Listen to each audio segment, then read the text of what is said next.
Le premier Grand Prix de F1 sous la pluie, un Marc Marquez toujours aussi rapide, Verstappen qui essaye la voiture de son équipe GT3, et aussi les news, les résultats et les trouvailles de la semaine. Salut tout le monde et bienvenue sur Racing Club et dans ce premier épisode d'Actu Motorsport.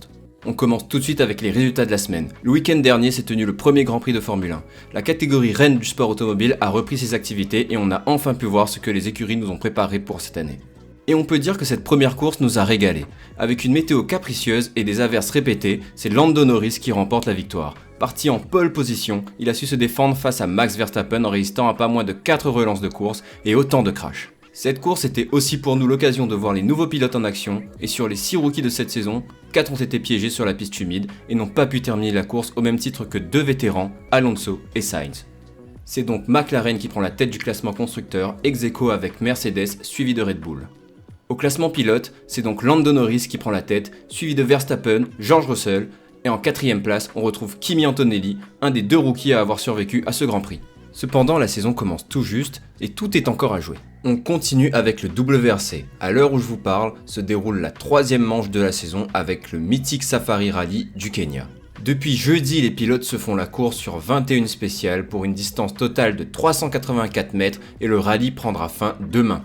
Pour l'instant, c'est le pilote Evans Elfin de chez Toyota Gazoo Racing WRT qui est en tête du classement avec un run total de 2h45 secondes. Il est suivi de Kalle Rovanperä pour la même écurie à 7,7 secondes seulement derrière.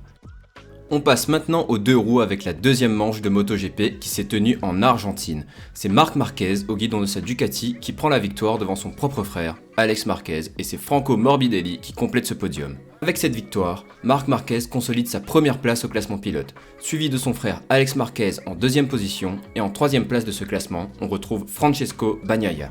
On peut dire que c'est vraiment une affaire de famille la moto chez les Marquez. On va maintenant parler de l'IMSA et de sa mythique course des 12 heures de Sebring.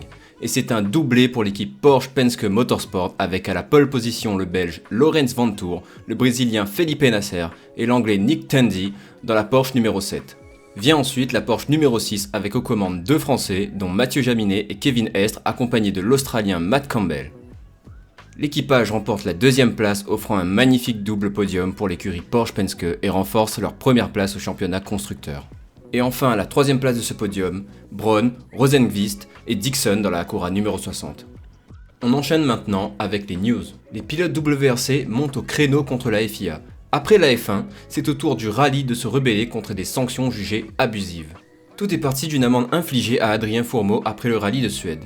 10 000 € plus 20 000 avec sursis, juste pour avoir dit « We fucked up yesterday », soit « On a merdé hier ». Une phrase lâchée sous l'émotion à l'arrivée d'une spéciale et bam, un PV.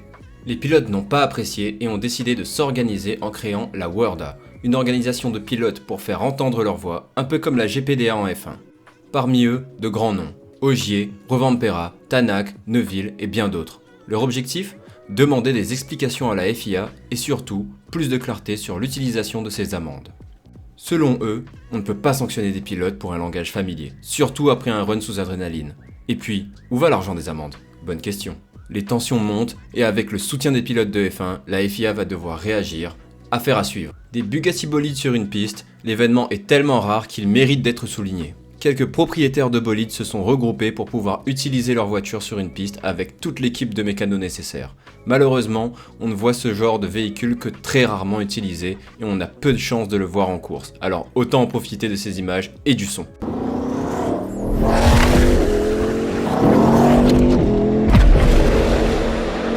Pour les fans de F1, le pilote français Esteban Ocon a récemment lancé sa chaîne YouTube et dans sa première vidéo, le pilote dévoile son garage et on peut apercevoir quelques belles pépites et même une F1. C'est dans celle-là qu'il a gagné le Grand Prix de Hongrie en 2021 et que 3 ans plus tard, l'écurie alpine lui a offert en souvenir de cette victoire mémorable. Max Verstappen qui essaye la voiture de son équipe GT3, équipe composée d'un pilote e-sport. En effet, on a pu l'apercevoir à Monza faire quelques tours de piste au volant d'une Aston Martin Vantage GT3 Evo.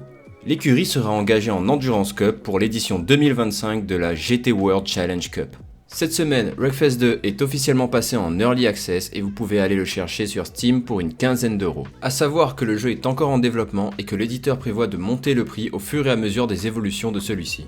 Les joueurs en Early Access participent en quelque sorte à un playtest continu en donnant leurs ressentis et leurs idées à chaque mise à jour.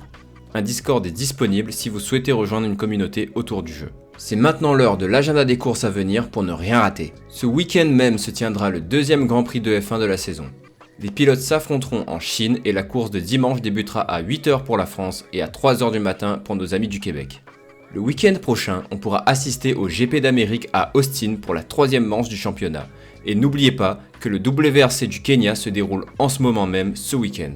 Et voilà, c'est terminé pour nous. N'hésitez pas à vous abonner, mettre un commentaire, nous dire ce que vous avez pensé de ce premier épisode et ce qu'on pourrait améliorer pour les prochains. En attendant, gardez les yeux sur la piste et plein gaz sur la prochaine actu. A bientôt sur Racing Club.